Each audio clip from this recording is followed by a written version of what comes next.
Ladies and gentlemen, welcome to the second session of today, which is the fifth session of this year Belvedere Forum. My name is Łukasz Kulesa. I'm the deputy head of PISM Research Office.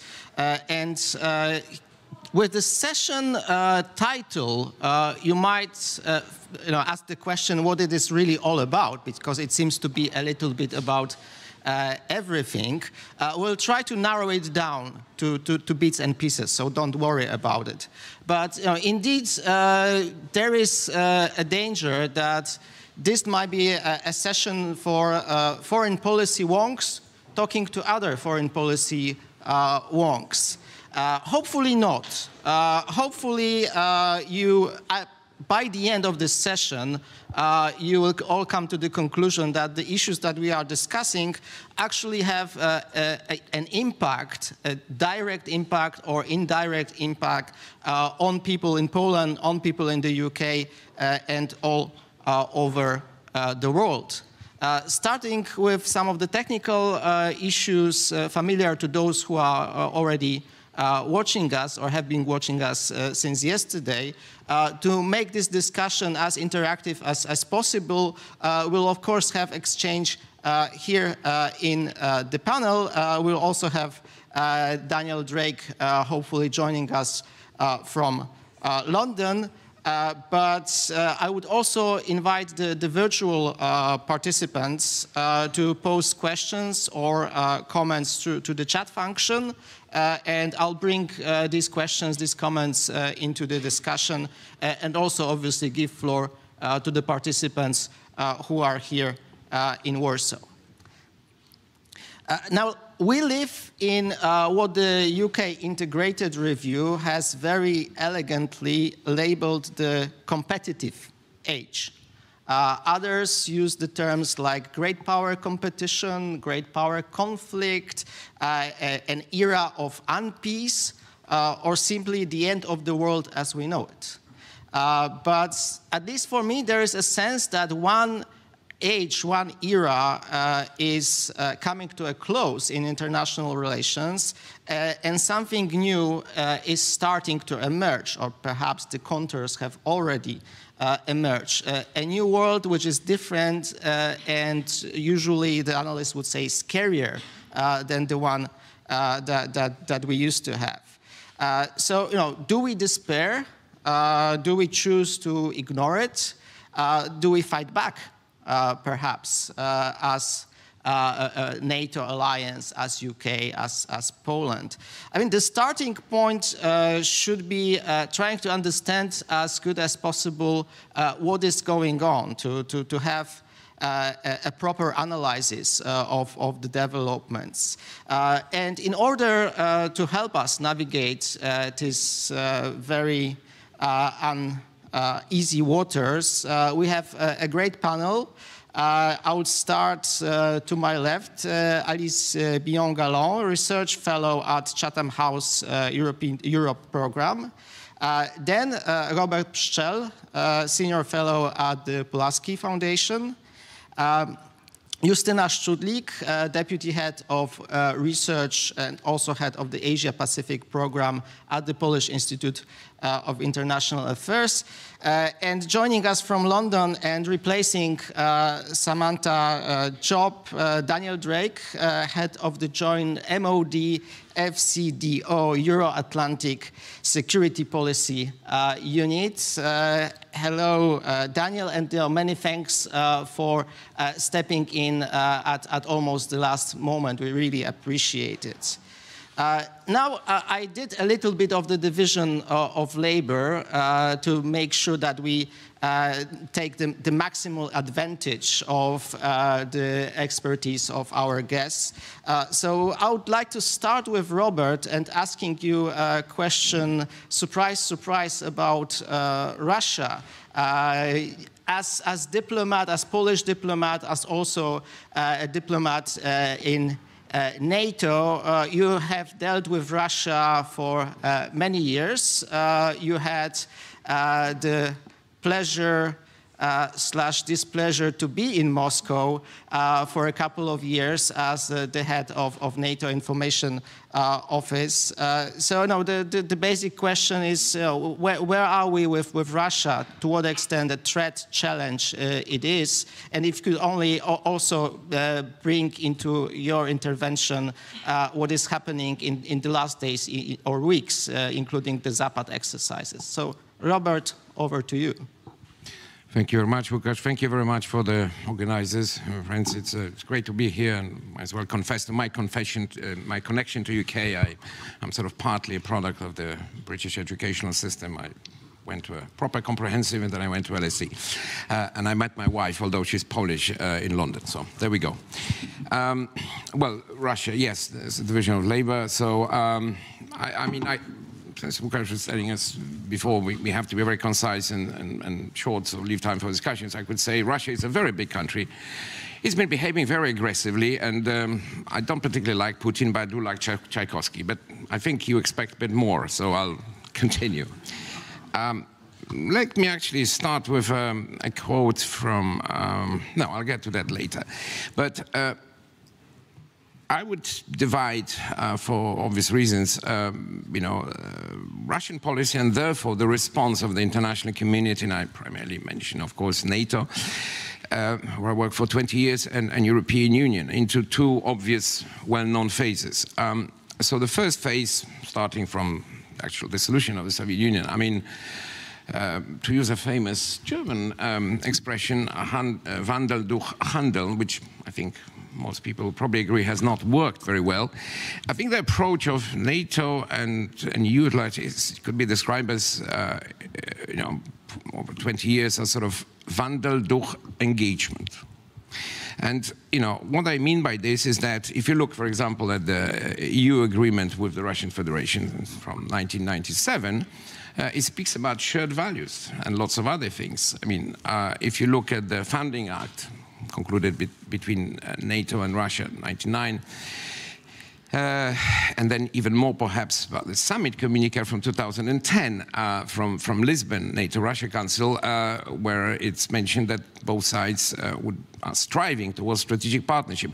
These were the hopes of not just a day, but many decades. And I would put it simply that the Western community has bent over backwards to try to engage with Russia, try to develop a partnership of sorts, to try to essentially bring Russia into the fold to the extent that Russia would want it. And those efforts have included many things, various institutional arrangements, specific cooperation projects, various, if you like, openings, I don't know, science, for example, projects, both, I mean, NATO's budget is pretty small, but, still, the Science for Peace, Russian scientists have been one of the largest recipients. The same goes for you, etc., etc. And all this has kind of worked. It's always been difficult, but until, of course, first the warning shot was 2008, Georgia,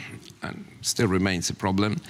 But to be very honest, a lot of people thought, okay, maybe an exception. Well, it was not an exception. Then, of course, came, I would argue, 2012, because all politics is local and the events in Russia itself have hardened the stance, as is always the case in Russia. And then, of course, came 2014, the annexation of Crimea and the intervention still continuing in eastern Ukraine. And of course, that's not the end of this, because we had Salisbury attack, we had continuous cyber attacks. I think the most recent one was against, again, German members of Bundestag, surprise, surprise, before elections. We have the whole disinformation campaign, we have attempts to revise history, etc., etc. So there is a pattern, and that's how both European Union and NATO have had to approach it. So the elements of the response, and therefore, if you like, policy, have been developed, and right now, I think the EU, one could probably talk, although it's not sanctified to the fullest extent, but the basic elements are there, which is to push back, constrain, and to engage where possible, primarily with the civil society. Even that is difficult. In NATO, it's the famous 3D. defense and deterrence and engagement. So you have the enhanced forward presence, you have lots of things that NATO has been doing in order to respond to the challenge, because it is a challenge in terms of hard defense, but also in terms of attempts at malign influence, hybrid efforts, and so on. That is the, if you like, the sad reality. But the saddest reality, of course, is what's happening in Russia itself. You know, we have the so-called elections coming up. I've checked. Apparently, there's only one candidate, which is not only independent, because you can claim there's a few more, but one candidate which is independent, standing, or allowed to stand, which publicly is critical of the Kremlin. That's not a sign of any fair, elections. And that's the reality. And that has enormous consequences for the way Russia handles itself, international affairs. Then Zapad, mentioned by Łukasz. Now, we have to strike a balance, because one of the purposes of this and similar exercises is to actually unnerve the West, in order to basically make us feel that, we have to do something really dramatic. We have to show signs of fear. We have to be worried, and we have to recognize the great capacity of Russia and so-called allies to make the scenario of the pushback almost unpalatable. This year, the focus is clearly Belarus, not just because large part of the exercise has taken place in Belarus, but also because, of course, the political implications. And the scenario itself is highly provocative, as it's always been the case, because we're not only talking about, when you look at the maps, you have, different countries. It's interesting because, one country that's fictitious, that's clearly Lithuania. The other one, Pomoria, that's clearly Poland. But the third one, the Polar Republic, that's probably Norway. So that's actually bringing this. Why? Because the exercise is not just in Russia and in Belarus, it's also about the north and about the Baltic Sea, etc. So we have to deal with this. There's the conventional and the nuclear component and the huge amount of disinformation. But looking more broadly, so, at the policy and our response, I would say that if a few years ago people were still discussing the question is, no business as usual, the sanctions, are they sufficient, the right way to respond, and how to deal with this information? Today, for example, very interesting article by Ed Lucas, we're talking about exposure and extradition, because that's the nature of the threat in terms of the influence. So I would conclude by saying literally three things that, the key elements of our response, and I think it would be good to discuss how effective, how successful it is. Of course, that depends what's possible, what the political market can bear. But it involves certainly high degree, much improved of our awareness. Secondly, it involves policy as it is, but also the key requirement is unity and political leadership. And that goes for issues such as resilience. I hope we can go in depth on this. And also on questions related to how to stem how to respond to the very aggressive military posture while not succumbing to certain sort of defeatism. Let me end on a quote, just to sort of liven things up. It's a quote from 1961. I won't make any apologies. This is actually a quote of the orders issued to American GIs who were stationed in Berlin. Soldier, why are you in Berlin? To show the Berliners, your allies and the communists, the best soldiers in our army. To protect United States lives and property. To help the West Berlin police keep law and order. Here comes the quote, which I wanted particularly to accent. To fight like hell, if necessary, for United States rights and a free Berlin.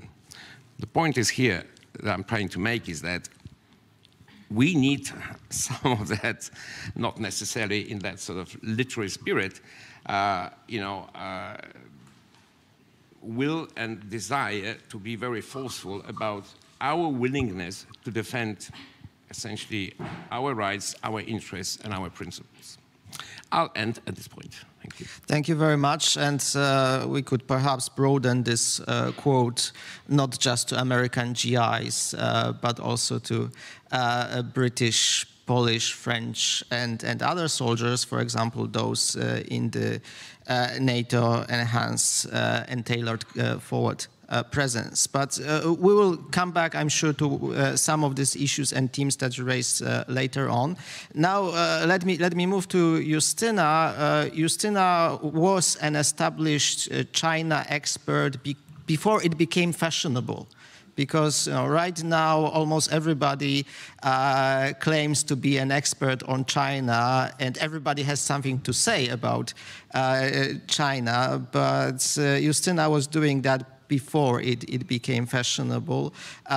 So you would be the best person to perhaps reply to the question, or are we in competition with China? Are we in conflict with China? And how the Chinese also see the current situation and the current development? So Justyna, over to you. Thank you, Łukasz, very much. I'm dealing with China for, I think, 15 years almost. And if I may, because I'm responsible for China in this panel, and we have this in the program, the statement that assertive China, and I would like to focus on that and also trying to answer your question if we are in a conflict competition. But let me offer you Chinese perspective at the very beginning, if I may. I fully agree with the statement that we are observing right now that assertive China. I would even say that we are observing aggressive China in the recent months. And in my humble opinion, when I look at the Chinese foreign policy modification under the Xi Jinping's term, I think that China has already entered the third, let's say, period of this foreign policy reform. Very, very briefly, if I may. At the very beginning, during the first term of Xi Jinping, it was 2012, 2017, it was China announced the same something which is called great power diplomacy with Chinese characteristics. It was the moment that China decided to be proactive. And Xi Jinping officially barred from Deng Xiaoping dictum of keeping low profile, introducing the slogan, forging ahead. And it was as a diplomatic cornerstone. And the mindset was that China should be agenda setter, not a norm taker or a norm follower. And the second term, beginning of the second term in 2017 was the kind of, let's say, the strengthening this approach. This was a continuation, but with a more, with extended toolkit and the means to achieve this goal. But and why the rationale behind this change of the first term and the beginning of the second term was that it was a very favorable international environment for China. It was the kind of a weakening global power of the US in the aftermath of the financial crisis. China coped quite well with the crisis, and it was a self-perception that China is really strong, has strong leadership, and it is time for China to lead, to be active. And now we are in the third stage of the third period, which is called outside China as a wolf warrior diplomacy, which is China is becoming not assertive or even aggressive. And of course, Chinese explanation why, or the rationale why China is becoming more assertive or even aggressive is the fact that situation globally has changed, which means that there is a global backlash against China, that situation in international environment is very unfavorable for China. It was the beginning, it was 2016, 17, when we look at this China, Made in China 2025 program, and the Chinese open, let's say, policy for technology transfer, that we as a Western world became aware what China is doing with the technology, critical infrastructure, and access to the high technologies. And of course, the beginning of the Trump administration and trade and technological war with China, as well as the change of the approach of the EU when it comes to China, the process of sharpening policy on China. So China is becoming aggressive. There are many examples of this aggressiveness or assertiveness. Let me give you just few examples. I have a long list, but recent examples.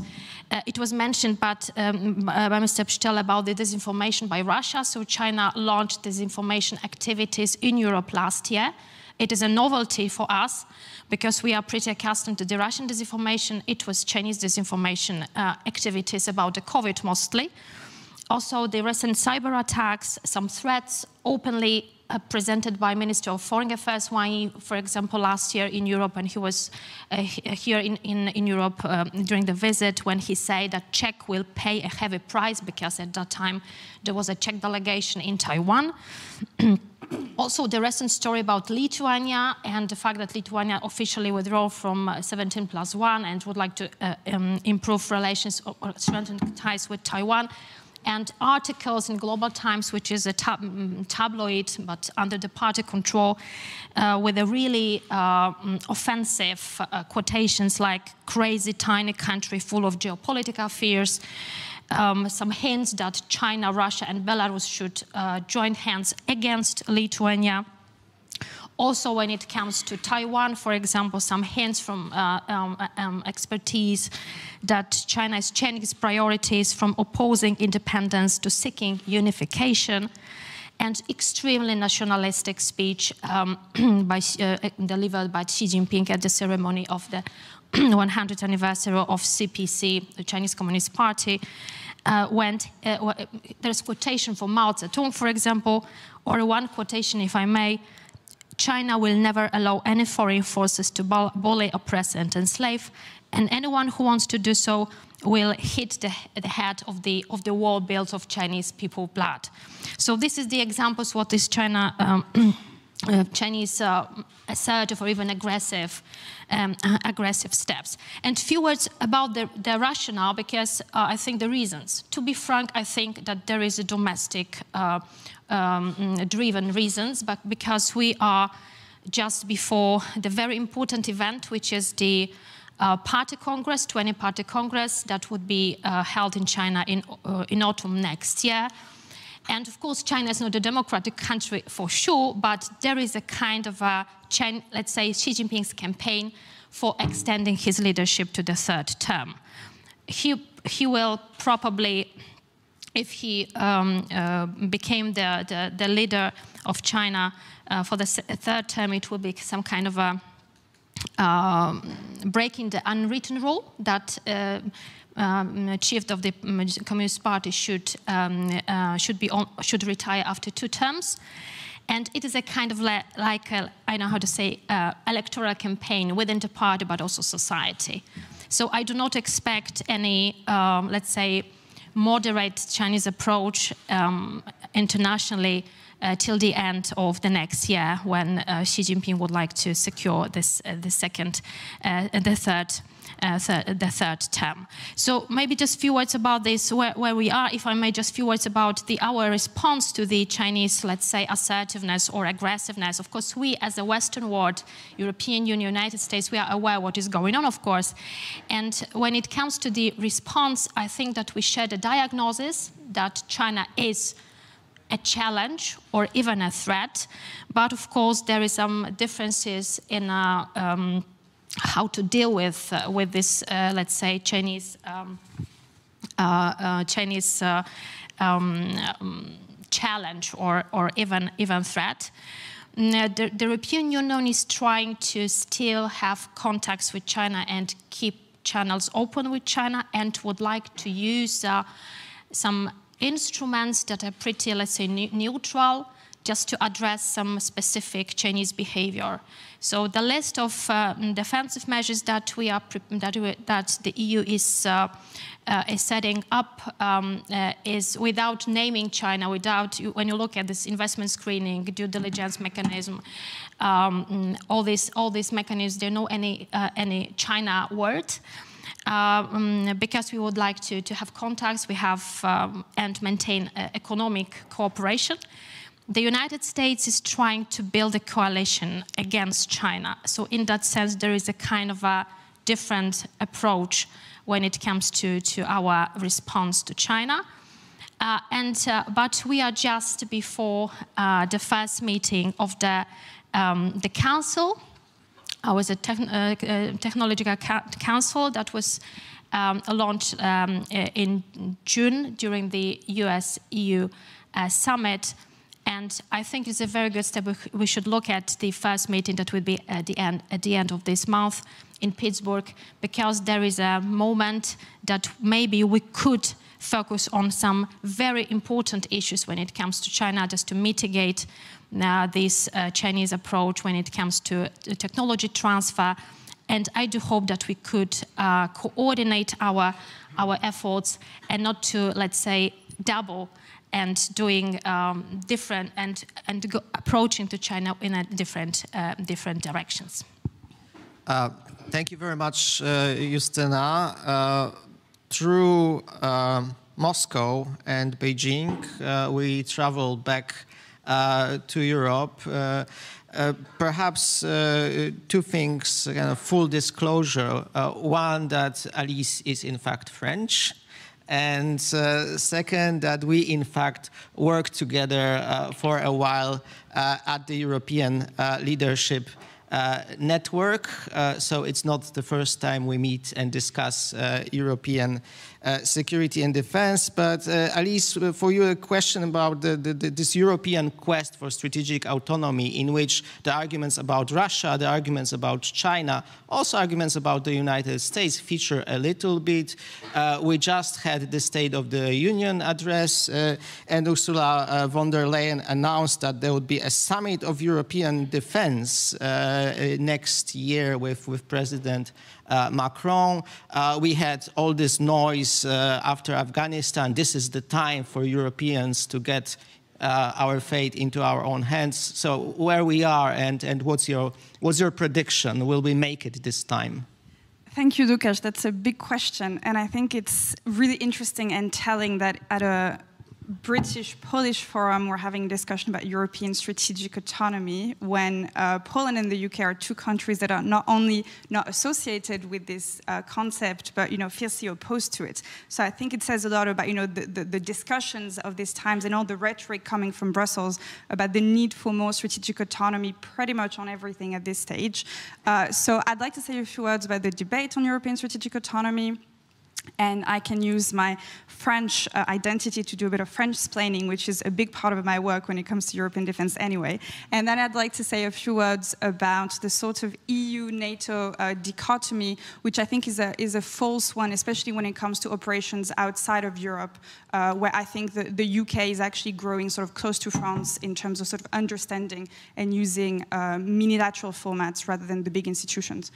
So first of all, European strategic autonomy, I think, generally speaking, it would be defined as the ability for Europeans to act with partners when possible and alone when needed.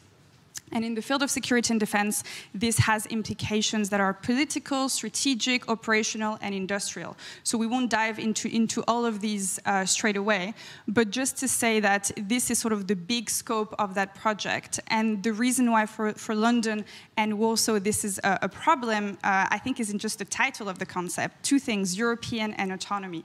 First of all, when we talk about European strategic autonomy, what Europe are we talking about? And usually this is seen as a very EU concept. It's usually seen as EU strategic autonomy, in part because the term has been used by the EU in its global strategy since 2016, and it's usually being sort of conflicted with a wider European approach, which obviously, both for the UK outside of the EU and for Poland, this idea of a EU-only autonomy is not something that can fly. But then the idea of autonomy is even more interesting because it's really about this concept being seen as anti-American, in part because pushed by the French, and as a way to actually weaken transatlantic relations instead of strengthening it. The idea being that, if Europeans want to be more autonomous, then that will drive the Americans away. And I think here the French are to blame a little bit in terms of how they push this concept, because I think, and Robert and I have been discussing this, it's sometimes a sort of counterproductive and confusing way. Because on the one hand, there is this big rhetoric about EU defense. Łukasz has mentioned the new EU Defense Forum or Summit. that will be organized by Ursula von der Leyen with President Macron during the EU presidency. So really seeing this push by the French for more EU defense, PESCO, European Defense Fund, etc. Whereas actually in practice, I think the French vision for European strategic autonomy is way more flexible.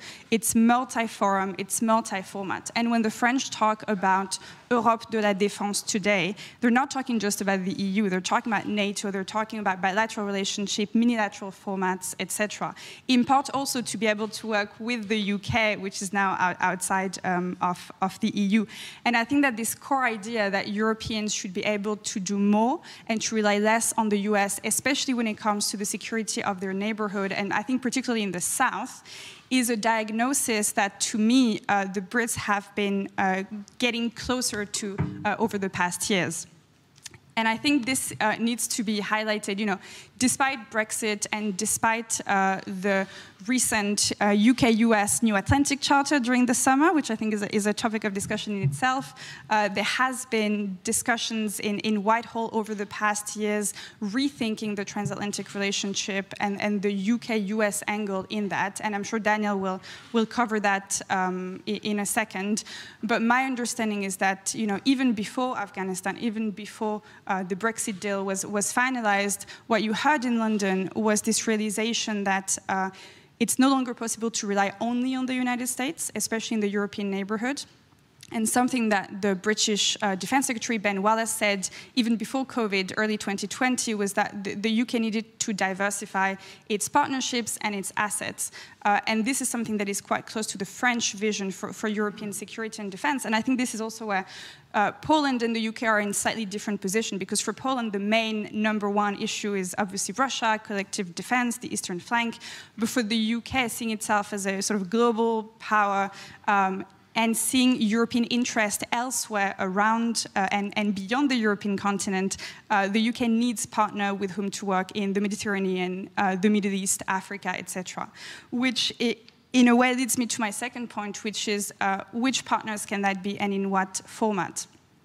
And something that, you know, has been flagged in the discussions even yesterday at the conference is that I think we tend to frame the debate around the European security architecture as a dichotomy, you know, between the EU and NATO, which I think is mistaken and is not exactly what the reality has been on the ground either. Because I think we can all agree that, you know, NATO is the cornerstone for collective defense, and even the French wouldn't, you know, push on that and wouldn't want the EU to do collective defense, at least not in the very short term or even medium or long term. But the reality of the situation has been that European defense cooperation, especially when it comes to operations outside of Europe, has moved outside both the EU and the NATO framework. What we're seeing more is sort of small formats, minilateral cooperation between so-called European willing and able member states working in those sort of flexible formats. And why is that? I mean, on the one hand, just the fact that on the EU side, CSDP has been useful for peacekeeping, but there is very little political will to do more. And the last EU defense toolkit that has been revealed is more about capability development than true action and deployment. And we've seen it again with Kabul. I won't get into the whole battle group discussion and whether having yet another tool for entry force is reasonable when we're not using the ones we have. But there is definitely, you know, disillusion in terms of what the EU can offer. And then even when it comes to NATO, you know, NATO is still very strong on collective defense and henceforth presence, etc. But there is an intervention fatigue. We'll see the conclusion of sort of the post-Afghanistan, maybe the end of the out-of-area operation moment. And, you know, if European allies wanted to act together, let's say in the Eastern Mediterranean, would they use NATO as a format, you know, given the tensions with Turkey, Greece, France? So all of this has really pushed Europeans to this trend that we're seeing, which is to do small formats, either as frameworks, and we can here mention JEF, the UK-led Joint Expeditionary Force, which gathers Nordic and Baltic member states to focus on high readiness force for the Arctic and the High North, which gathers both non-EU and non-NATO states, but also French-led framework. It's usually either UK or French-led framework, which I think says a lot about the role that the UK and France have to play in terms of the dynamism for European defense. The French have launched the European Intervention Initiative, which is also outside of the EU and outside of NATO, and brings together about a dozen of European states. And this is something that we're seeing more and more, which is those formats and operations, like the Takuba Task Force in the Sahel, and like Operation Agenor, Emazo in the Strait of Hormuz, which are, to me, European strategic autonomy as capability to act in practice, because this is Europeans getting together and actually delivering on the ground. So there are discussions about, fragmentation, what that means for the EU, for NATO, but I think this is the route that Europeans are taking, and I think this is a trend that is a plan B that works as long as political will and cohesion is limited both in the EU and NATO. So I think we'll come back to that and we can cover EU-NATO relations. I think this is the European strategic autonomy that the UK and even possibly Poland could get behind. Thank you, Łukasz. Thank you very much. Thank you for zooming in on the concept of strategic autonomy, because many times in the general discussion it is reduced very much to cliches. Daniel has been waiting patiently, but also you have the privilege or the comfort on hearing the previous speakers, so you could agree or disagree with their assessment of the situation during the course of your intervention. But of course, we would be interested in kind of your, but also official, given your position, views on the issues that we are discussing. I would also add some questions about the state of NATO, the new strategic concept, and perhaps you could tell us a little bit about this new kid on the block, the Australia, UK, US, AUKUS. Kind of sounds like a rare disease that you don't want to get, but apparently AUKUS is with us. So if you can tell us a little bit about it, that I think would also be useful. Over to you. Thank you very much, Łukasz, and well, good morning, everyone from London. I know it's nearly your afternoon there. It's a fantastic pleasure to be able to join you all remotely from an empty room in the basement of Chatham House, particularly given the strength of the UK-Poland relationship across defence and security. I know you've been talking about the relationship more broadly, but I think on defence and security, I've visited Warsaw a number of times and worked a lot with Poles on a number of issues, and it really is clear just how many shared priorities we have in the defence and security field. I mean, I think what the other speakers have captured, particularly on the threat from Russia, the rising challenge from China, and also the way, as Elise has described it, that Europe may respond to these challenges is definitely something that is very familiar. And I was pleased to learn a new word as well from Elise, the word French-splaining. I'll try not to do too much Brit-splaining, I think, during my intervention, but it was I certainly agree with a lot of that. I think perhaps given the time, Łukasz, what I'll do is to frame the sort of strategic comments that I have in the context of NATO's new strategic concept, because NATO is undergoing a very interesting process at the moment that started with the reflection group that reported, that was set up at the London Leaders meeting, which I was very pleased to have been involved in organising. That then led to the NATO 2030 programme, which was endorsed by leaders at their summit this year, and that summit in turn endorsed the idea that leaders should work towards a new strategic concept. And NATO hasn't done that very often. Over the past 30 years, there's been roughly one new strategic concept every 10 years. And prior to that, they tended to come at sort of very strategic moments in NATO's evolution. So it is a really important opportunity, particularly given that over the last 30 years, NATO's strategic concepts have been public documents, for NATO to set out very clearly not just the kind of snapshot that you get through a communique, but also its kind of medium and longer term perspective towards performing its core tasks over the next 10 years. So what I thought I'd do is to set out some of our key priorities, and in the course of doing that, hopefully make clear where the UK stands on a number of these issues. The first, and as Justyna's already, and Robert have set out, it's a really important opportunity through these discussions to be clear about how we view the threats and challenges, not just as they stand now, but also as they are likely to evolve over the next 10 years. And as the UK, we made a very valiant attempt to do that through our integrated review. So it's very helpful for us to have that as a strong starting point. And I think we've been able to sort of, if you like, bring in much of that analysis, working particularly closely with partners such as Poland, into some of the key strategic documents that NATO has been putting out recently. So the summit communique the London summit communique, was the first time, believe it or not, that NATO had produced any language on China at all. And the summit communique from this year's meeting was very clear in paragraph 55 that China's stated ambitions and assertive behaviour present systemic challenges to the rules-based international order and to areas relevant to alliance security. So we're not talking about China and Russia in the same breath. It is very clear, and we have been clear again for the last 2 years, that Russia's aggressive actions present a threat to Euro-Atlantic security. But I think what we are talking about in the context of China is addressing systemic challenges to try and avoid a situation in the future where they can become more obvious and present threats. So getting that language right on both Russia and China will be extremely important. And if any of you have read the 2010 strategic concept, which in many ways I think is a brilliant document, it does cover new technologies, it does cover cyber, it's superbly written, very pithily written.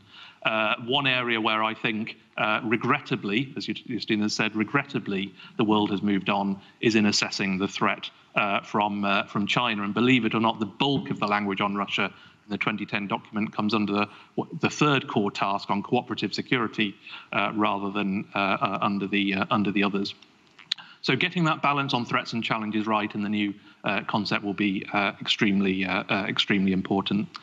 Secondly, I think there is an opportunity through this process to reshape NATO's core tasks. And I think the consensus will be that the 3 core tasks, collective defence, crisis management and cooperative security, continue to be the right ones. Again, when you look at the text of the existing document, it's clear that they need to be significantly looked at. Now, I think for the UK, and I'll say a bit more about this at the moment, an important element of this will be looking at the first core task, and I think we have a real shared interest in this between the UK and Poland, to understand what we mean by collective deterrence and defence. Not just collective defence, but collective deterrence and defence. And NATO, of course, NATO's new deterrence and defence concept that was agreed very recently, that is leading to a whole set of plans that sit underneath that, will be we need to bring more of that into the overarching strategic concept, and I'll say a bit more about that in a minute.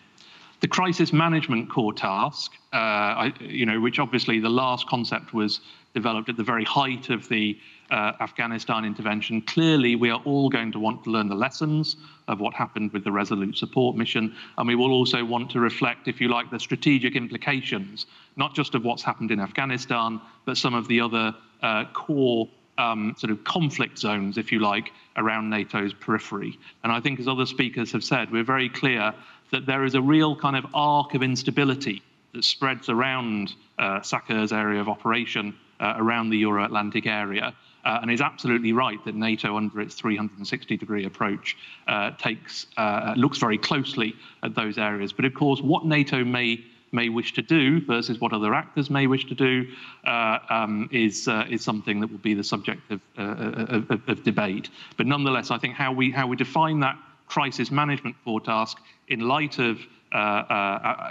Afghanistan, the reality in Libya, the increasing presence of Russian mercenaries in parts of Africa, for example, all of that is something that will be a very important part of the discussion. And then in the area of cooperative security, and as a diplomat, I would like to think that a document that is looking 10 years out will actually be able to project some alternative futures and opportunities to engage with other partners around the world. And indeed, the Reflection Group report, if any of you have read that, is very clear that there's a real opportunity for NATO there to build stronger partnerships, not least in the Indo-Pacific, but also, for example, by welcoming Ukraine into the Enhanced Opportunity Partner Programme quite recently. In other areas, though, of cooperative security, of course, we know that we face huge challenges, and another part of my responsibility is looking after our policy towards the OSCE, and I think it is hugely challenging for a cooperative security organisation such as the OSCE to function if you do not have all of its participating states prepared to act in good faith. So, as I say, our second priority is to look at ways in which we can reshape the core tasks. Our third priority is to bring in much of the defence adaptation that's been going on over the last 5 or 6 years at NATO, really since 2014, into our NATO's next strategic concept.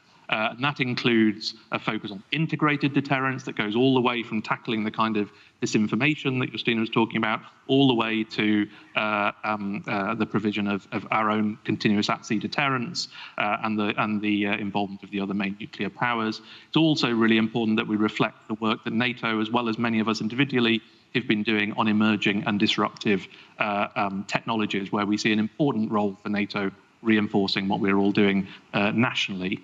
And it's also important, as other speakers have said, to bring in this focus on resilience that Robert was talking about. And at the summit this year, we saw a strengthened resilience commitment. Clearly, much of that work needs to sit at the national level, but there is a role for NATO, for example, in standard setting in that as well.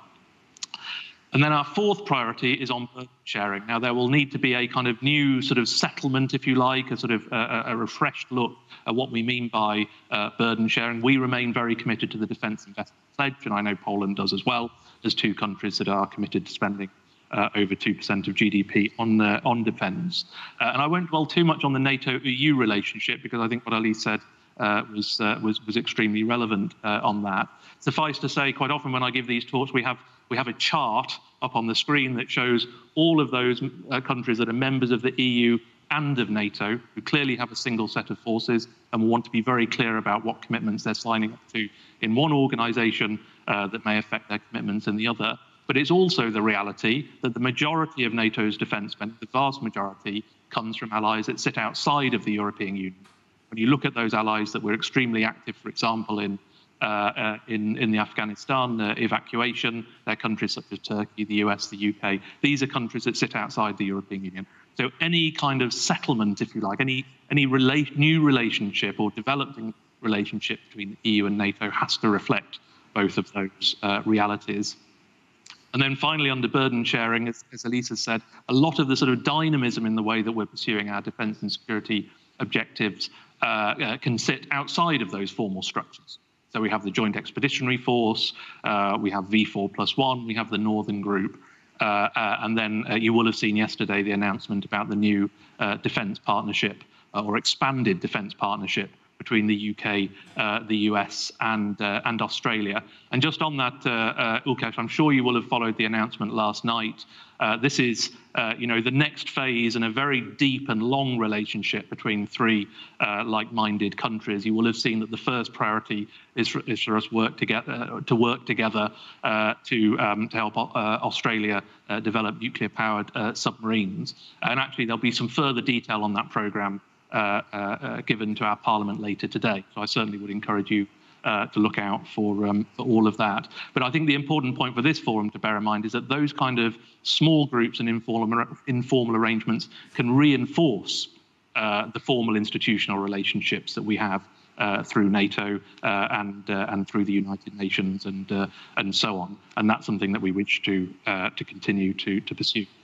So to conclude, as the other speakers said, this is actually a really pivotal moment for NATO. Whether it's as significant as 1991, we can debate, but certainly it's one of the most significant that NATO has faced over the past 20 years, perhaps since new allies such as Poland joined the alliance. And I think there's huge scope for the UK and Poland to work together. I think particularly in this deterrence and defence area, where we're looking at doing some specific work together at NATO, and we'll look forward very much to taking forward that cooperation.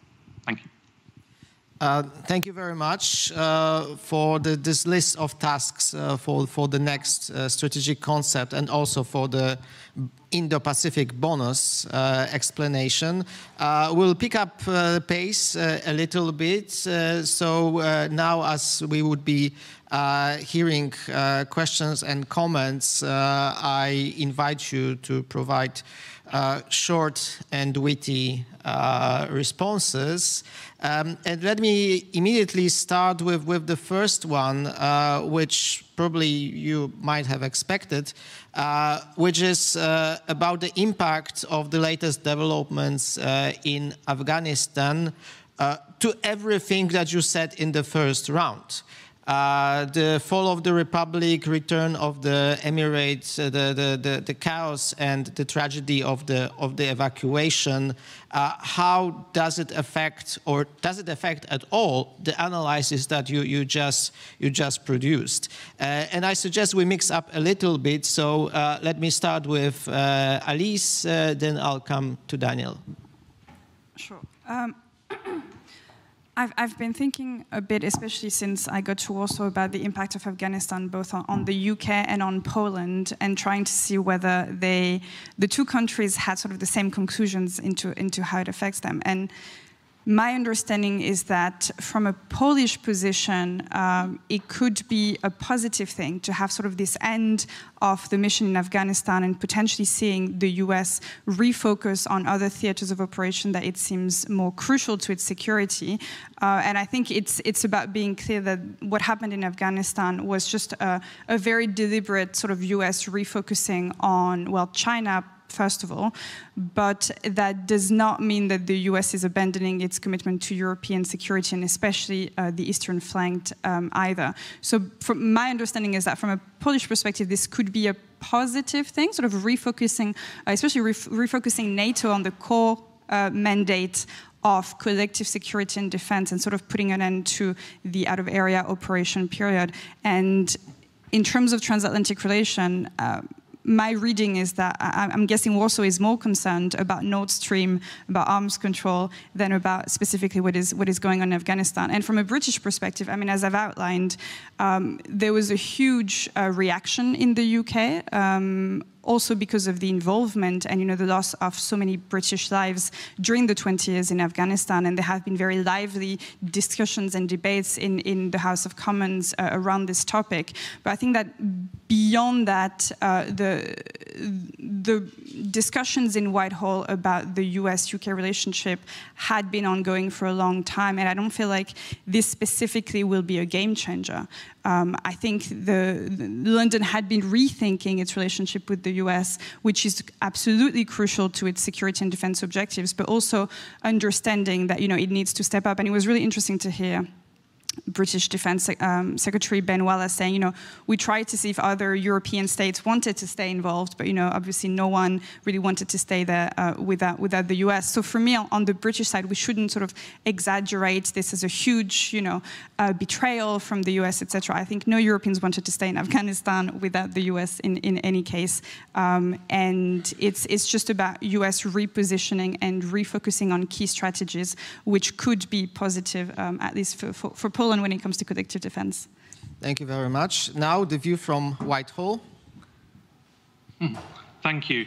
I mean, I guess in common with pretty much everyone here, I found what unfolded in Afghanistan over the last couple of months utterly tragic, and we've been proud that we've been able to support the evacuation of many thousands of refugees to the UK. We're also very proud, actually, that we are supporting NATO's effort to host some of those Afghans who worked with NATO currently in Camp Bechtel in Kosovo, and we look forward to a proportion of those coming to the UK very shortly as well.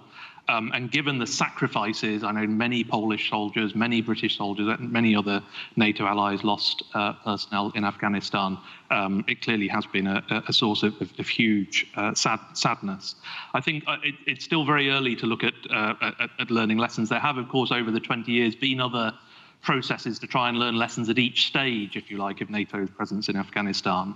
But I think what we need at the moment is some genuine reflection that, first of all, looks backwards, but perhaps not too far backwards, given those other processes, but looks at the circumstances that led to where we got to in August, but also looks forward and looks at the strategic implications for the region and for NATO and allies' interests in that region. For example, in how NATO focuses on its, if you like, second core threat under its deterrence concept, which is that from terrorism. So we need to do that in quite a sober way. NATO now has a process underway, and certainly as the UK, we will be fully involved in that. And then finally, as Elisa sort of alluded to, there will be this debate about the balance between collective deterrence and defence, as we will probably call it, and crisis management. And perhaps over the last 10 or 15 years, there's been certainly more public focus on NATO's role in crisis management, whilst actually behind the scenes, those of us involved in NATO policy know that there really has been a focus on the core task of collective deterrence and defence, and a more active deterrence posture as a consequence, and that's because we have seen this threat from Russia present itself in some much more obvious ways. So I think there will be that debate as well, which, as I said before, comes into the discussions on the strategic concept, but looking at both the lessons of the past and also the strategic implications for the future has to be an important priority as well. Thank you very much. Justyna, how things look from China's perspective? Okay, so before I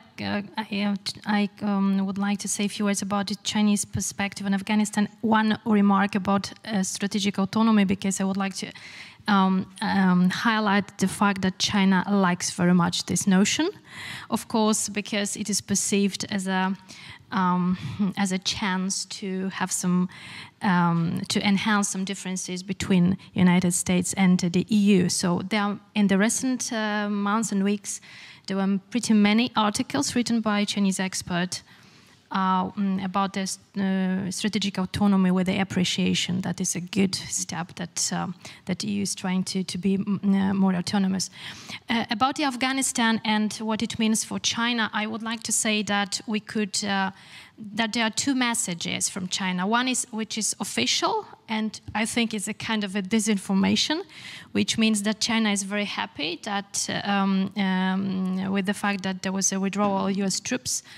And that right now there is a moment that China could be engaged, at least economically, in Afghanistan, could take part in some infrastructure projects. It's an official message, which is only official because China will is trying to use for its propaganda the fact that, especially the problem with the withdrawal, and of course the fact that Taliban's took control of Afghanistan, that this mission, the Western mission, ended up with failure. So it is a Chinese official message that that there was an intervention, Western intervention, and it ended up with a failure. But it's an official message. The real Chinese interest is that China is really concerned about the instability of Afghanistan right now, after the fact that Taliban controls the country. China is really afraid about the militant operations in the country and the spillover effect on to the region, about also Uyghur fighters, so the security reasons is the biggest problem and the biggest concerns. And when we read what Chinese experts are talking about Afghanistan, they pretty openly say that for now there is no possibility for China's economic engagement in Afghanistan because of instability, because of the fact that the Afghanistan economy is a very bad condition. If I may have a quotation from one more article or interview with one of Chinese experts, and it was a question if, because Afghanistan or Taliban's invite Chinese to be engaged economically or in the infrastructure projects, and the answer is that Afghanistan is unstable. There is a problem with the economy, that Afghanistan produces drugs and opium, and if this problem is not resolved, neighboring countries China is a neighboring country, will not be able to accept the invitation for investments. And also there's a question about the BRI, so projects under the Belt and Road Initiative, that China may invest under BRI umbrella in Afghanistan, but there is one condition: when the stability will be achieved. So this is the implication for China when it comes to Afghanistan. And one issue about this possibility, because China, when it comes to Chinese approach towards the countries in a deep political crisis, China is trying to be in contact with all the parties involved. So for me, it was not surprised that China contacted with the Taliban. It's nothing new and surprising. But I think that we could not expect China as a facilitator or mediator when it comes to Afghanistan, but because Afghanistan is very complicated for China due to some religious issues and various groups. So I do not expect, but I think that there is a kind of possibility even for some cooperation between China and the United States in Afghanistan in the future. Thank you very much. And finally, to Robert, would Russia look more east or east-south? Is it bad or good news for us? And perhaps if you could also have any comments on Alice's reading of the Polish reading of the Afghanistan situation. Is she right telling that, you know, it's, as I understand it, it's basically good for us because instead of crisis management far away, we can focus on deterrence and defense? Thank you. Well, I mean, there's a lot of myths, or even I would use a stronger word, almost hypocrisy, when it comes to analyzing Afghanistan, the end, rather inglorious, has to be admitted, of the Afghanistan mission. And I have to say, the leading, you know, in terms of the hypocrisy standards, are the two revisionist powers, which is both Russia and China. I mean, you use the opportunity for propaganda purposes, as you said, and Russians are not different, they're not the original. Yes, the worst has failed, the Americans have, etc. But then, not so much realization because they knew it, but then of course is the hard reality saying, well, what about instability in Central Asia? China, of course, they would like to milk various, you know, commercial deals, but who's going to provide the stability? I should mention Pakistan, that probably comes top of the list when it comes to a country which has done as much as possible to create instability in Afghanistan, and now it's kind of crying wolf. So one good example is the recent announcement on humanitarian aid. While the jury is out, and it's one of the few instruments left to actually try to discipline the Taliban, who have not changed. You know, the Middle Ages are kind of back there, but they want legitimacy, right? So there is holding back. But in terms of humanitarian assistance, I think actually France tops the list with 120 million committed, followed by US, UK, Germany. China, 20 million. Russia is not in the list. That is the reality. And it's a basic approach, you know, have a cake and eat it. So, you know, it's not much to say. There's no appetite in China, for example, to do anything to actually, you know, be engaged, because they prefer to sit on the sidelines. Because that's the reality. It's NATO, with all its imperfections, that has been trying to stabilize the situation. Now, the question whether, you know, reading and so on. I think probably in Poland, and of course I don't speak for the Polish government, but I think reading is a bit different. I mean, it is true, it's not a big secret that Poland, one of those countries which has felt very strongly that, you know, even though the Afghanistan is one of those mission was not an Article 5 operation, but it came, of course, as part of the big response to what happened September 11. But once NATO did get involved, initially it was actually UN resolution and all the rest of it, but you know, the first phase was a really serious one. And then once the decision was not taken to essentially, you know, withdraw, if you like, but continue this stabilizing mission after 2014. Well, there were certain doubts, but unity of NATO is in this context more important. So, to be very honest, those rather alarmist views, they do not come from Poland. They come from, I'm sorry to say again, from Paris in particular. Okay, no longer a French official, but Gérard Araud, you know, former ambassador and DCM in NATO. You might have seen the article in Economist, which is, by the way, another great British contribution to, the understanding of international politics. Fantastic. Written a piece there in which the essence of it is that, well, look, you see, it's a jungle out there, and our American colleagues are kind of leaving. So, well, excuse me. I mean, it's a bit like with storage, strategic autonomy. You actually kind of, it becomes a self-fulfilling prophecy. Of course, the world is complex, and you can call it a jungle. But US, to best knowledge, in Poland. And other places, is not withdrawing from NATO and withdrawing from, more important, NATO commitments, but it's various ideas and suggestions which are made in this context, which may actually make various people think that there is something wrong with that, and that's just not the case. So I would not say that there is any kind of celebration. Of course not, because all the good words I've said about our US colleagues, well, it's true that the mission itself, the final, and it was not the best planned operation, and there are big questions also in NATO. In that sense, the French position has merits that there's something not perfect when it comes to consultation. So I would expect a lot of discussions during the strategic concept debate that it's just started about how to improve the consultation map, because it's not working. But my final point is simply this: because of Afghanistan and a few other things, and the world is kind of not waiting, this things happening in Korea, right? There is actually a case for more cooperation. Europe and US have more interest now, in a real sense, to actually stand together rather than go down separate paths and try to sort of, because the challenges are real and they require a unified response. Thank you very much. Let me now bring in the audience. Sir Malcolm was waiting very patiently, so the first to you. Thank you very much indeed. Could I, if I may, put a question to Justyna on China? Because I think I'll sit down when no need to stand. On China. And you referred to Xi Jinping's policy, but of course he has not just neglected, he has rejected Deng Xiaoping's advice that when China becomes strong, don't throw your weight around, because in the short term it might help, but it'll do you long-term damage.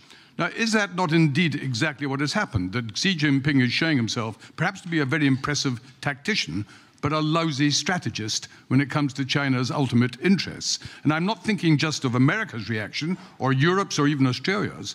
I'm thinking about Asia's. China is surrounded by Asian countries. He has, by his policy over the last 2 or 3 years, turned all of them into enemies, or potential enemies, all the way from India right through Southeast Asia to Japan. So India, for example, which throughout the Cold War said we are non-aligned, we do not take sides between the Soviet Union and the West. India hoped to do the same with China. But because of the attacks on the Indian-Chinese border, the Indians now have joined the Quad with the United States, Japan, and Australia. The Indians now have developing a defense relationship with Japan. India and Japan, what do they have in common except China? And yet they now are having joint naval exercises. Recently, a Japanese minister, with the authority of his government, actually said if China intervenes in Taiwan, Japan will see that as a threat to its national security. The first time since 1945, Japan has used language of that kind. Vietnam, given the history of Vietnam and America, Vietnam says openly, in relation to its strategic interests, the United States is a friend and a partner, China is the country they are worried about. And the same could be said for all the countries around the South China Sea, which are in dispute with China. So what is Xi Jinping up to? If I was a member, it's not very unlikely, but if I was a member of the Politburo, able to have a very private conversation with another member of the Politburo, I would say, is Comrade Xi actually helping China's strategic interests? Or has he now created, quite apart from Europe, quite apart from the United States, is he not actually creating a situation where containment is going to be the way in which not just US, Europe, Australia, but the whole of Asia, virtually, seeks to deal with the Chinese challenge? That's not brilliant strategy. Please note or use your memory with the questions and comments, because we will collect a couple of them. Second is Miha over there. Yeah, and I should probably, over there, the second row.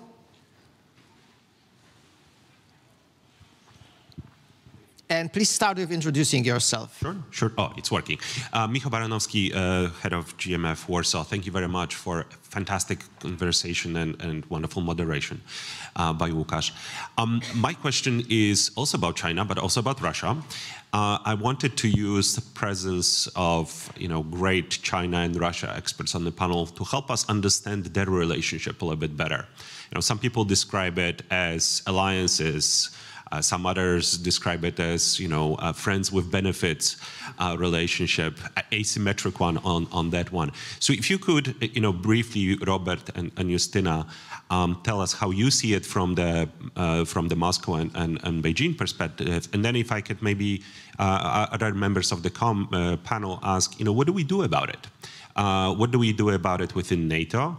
What do we do about it perhaps in cooperation with our Australian friends, Japanese friends who actually are closer a little bit to that theater? Because of course, looking at it from Warsaw, from my perspective, if we are so connected with what's going on in the Indo-Pacific, not only by that relationship, Russia-China, but also by the fact that we both rely also on the United States that now clearly indicated that they cannot fight two wars at the same time. Thanks. Thank you very much. I will alternate between questions from our audience here and from our virtual participants. So I've noted the interest and will stay in that corner of the room in Warsaw. But there are some excellent questions coming up on the chat. And I would like to start with the question from Janusz Oneszkiewicz, which is about the level of ambitions related to the scale and geography of high-intensity operations, how they relate to the European Intervention Initiative, but also I would put it more broadly to the goals that the European Union would put itself, most likely in the strategic compass. So this seems to me like a question more directed towards Alice than other members of the panel. Then we have a question by Hendrik Caban, which it's a short one, but probably would require a pretty long response. How to make UK presence in Europe and Asia Pacific more meaningful? I might play a little bit kind of expanding and interpreting, but for me the important part here would be the parallel presence. And the question whether the UK would be able to do the same things simultaneously, keep its commitments in Europe and also improve or maintain their commitments and presence in Asia Pacific. I don't know how many aircraft carriers you can have and how many deployments you can make. And the last question from the chat for this session, again about China, from Adam Czarnecki. What is the best solution for the UK and for Poland not to overreact on China? The assumption being that, of course, we might overreact, or maybe we are already overreacting. So there was a lot about China. Let me then start with Justyna, and then I'll invite the other speakers. Well, thank you very much. I will do my best to answer the question and do it in 3 minutes. It will be it's a huge challenge.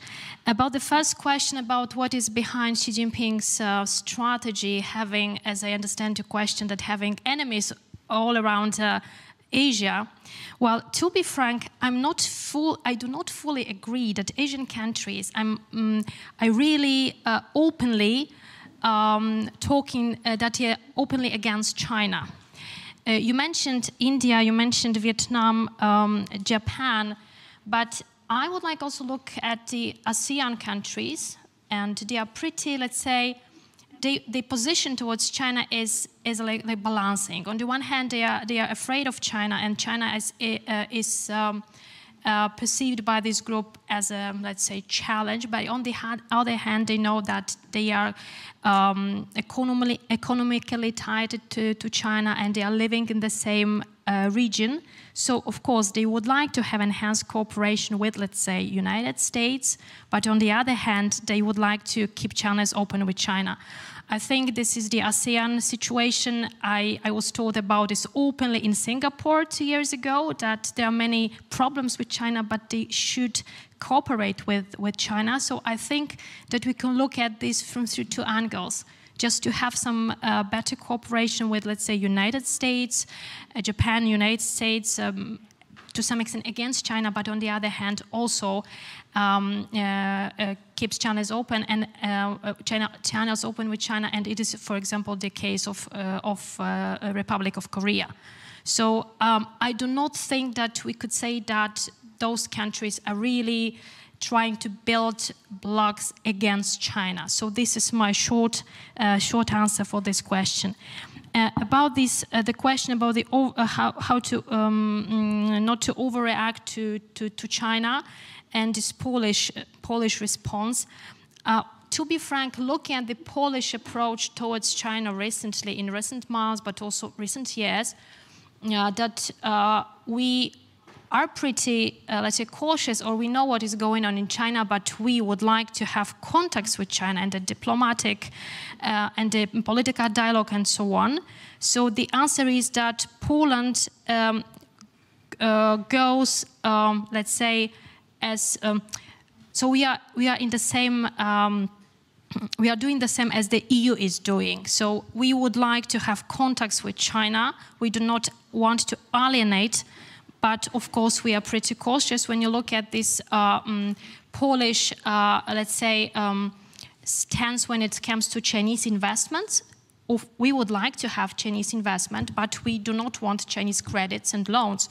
We would like to have high quality investment. So on the other hand, yes, we invite Chinese investors, but we would like to have control over this investment. So, so we are pretty cautious. We are pretty aware or some kind of, let's say, challenges coming from China, but we would like to have contacts with China. So I think that this is a kind of it's a process of avoiding overreaction. And of course, we as Poland, we are supportive to all the defensive measures that are adopted by the European Union. Thank you very much also for adopting this 3 minutes ambition per responses, because we like to bring everyone in and perhaps 1 or 2 questions more. I will now go to Daniel, followed by Robert and Alice. Daniel, over to you. Thanks, Łukasz. So I'll focus on the question on the UK presence. And an immediate answer to your question, there are 2 carriers, one of which will be permanently assigned to NATO. And I think that, that is a very visible demonstration that whatever our ambitions will be increasingly to engage with other partners around the world, our core commitments to our neighbourhood, the Euro-Atlantic area, remain absolutely rock solid. And I think the integrated review set that out really clearly. I think for us, the question is where are the particular UK strengths that we bring to this collective effort, and through the investment that we're putting into our armed forces, the money that was announced last year, what we're doing is developing a set of forces which are focused on high-end capabilities that are enabled by data and digital, that allow us to act as a framework nation through the Joint Expeditionary Force and so on. And that gives us a particular set of, if you like, attributes that give us something to bring to the table. Now, it's very clear that other big defence players, such as Poland, have their own set of USPs, if you like, of unique selling points that they also bring to the table. And one interesting development at NATO over the last year or 2 is the way in which we as allies have taken forward some of that discussions between us and said, well, actually, if we provide this and you provide that, then collectively we give NATO the capability that it needs, rather than NATO defining sort of arbitrary sort of targets sort of on paper that we know that we may not be able to meet in full. And the UK and Poland have worked very closely on that. But of course, as we also set out in the IR, there's a range of other tools that we're going to want to use to its fullest extent. Our diplomatic network, which has expanded in the Indo-Pacific, but we've also expanded a number of our European embassies over the last few years, and of course organisations like Chatham House and as well as PISM as well. So like any other country, what we are doing is looking at what are those particular strengths that the UK brings to the table as a very open economy, as a committed defence and security actor, and as a member of some of the key forums such as the P5, the Five Eyes, and so on, and then making best use of those. But we're really clear, as the IR sets out, that we will only really be able to succeed in that effort if we work collaboratively with our other partners. I think just on China, really briefly, it's clear that we do need to build our understanding, that we need to work out where we want to engage with China, and also that we take a number of steps that, if you like, actor agnostic, such as the new Investment Security Act that we agreed in the UK, and also this focus on societal resilience as well. But there is also a role for building some stronger partnerships in the region, which again don't have to be obviously directed at one country or the other. It is simply about us building our global presence and our understanding, and I think that's the way that we probably ensure that we don't overreact. But again, we I think made a very valiant attempt to square that particular circle through the integrated review, and to recognise, on the one hand, that China is a systemic challenge, but on the other hand, it is a huge economy, will become only more influential, and in some of the key global challenges we'll be facing, whether that's climate change, whether that's the growing role of space in defence and deterrence. These are areas in which we need to be engaging with China, not only talking about China, if you like. Thank you. Thank you very much. Robert? I'll try to be very quick, so I'll speak very quickly. Two issues, Russia-China, and then what do we do about this? I mean, Russia-China, I think I agree with Bobo Law, I don't know, who calls it the axis of convenience. Clearly, Russia is a junior partner in this. I think China has been making mistakes because by upping down, they actually copied the wrong bits from the Russian toolbox. The lone wolf, I mean, Russia has long abandoned, the soft power approach. Look at Russia today. It started as a sort of, mixed bag, but now it's just purely propaganda and so on. And China is following that footpath with all the consequences. The same goes, by the way, by doing away, most likely with, well, it has done away formally with this that you can only have be a leader for two terms. That's clearly has implication. But in terms of our response, I think there are four points I would mention. First of all, it has not been mentioned. I haven't even mentioned in the context of Zapad, but it's an important point. It's my mission. It's the lack of transparency. We need to push much more strongly about this, because a lot of people do not always understand that. But this is part of the problem. You say what you like about the West. We are very transparent, particularly when it comes to military. Russia, as we know, has not one exercise has been, conducted since the time that the Vienna document actually came into existence. There's always some excuse. And China is in that path as well. It simply has come to a point where I think China needs to be pushed much harder. They're getting away with excuses which are more than lame. They're not part of really any arms control agreement and restrictions. So that needs to change. Transparency is the key. Second point is resilience. Of course, it's an important issue, but the point is that the proof of the hitting this, we must be more concrete. Sorry, turning towards our UK colleagues, I mean, there's various stories, financing of Cambridge University, the role of various people in the city, and that goes both for China and for Russia. So this issue needs to be tackled if we're not going to end up just with some sort of another declaration. Third issue is the question of naming the problems as it is. So, some people might remember this, there are missiles in the east and pacifists in the west. We can't have that. We can't have that. So we have to be very clear, much better, frankly, also in terms of public diplomacy and countering disinformation, who is to blame. And the last point is the power of a good example where we actually do stand up, particularly for those who are, if you like, weaker in this equation. And I think it was mentioned already, and that's a good thing, the case of Lithuania, which has come under tremendous, unbelievable pressure from extremely big and powerful country, which is China.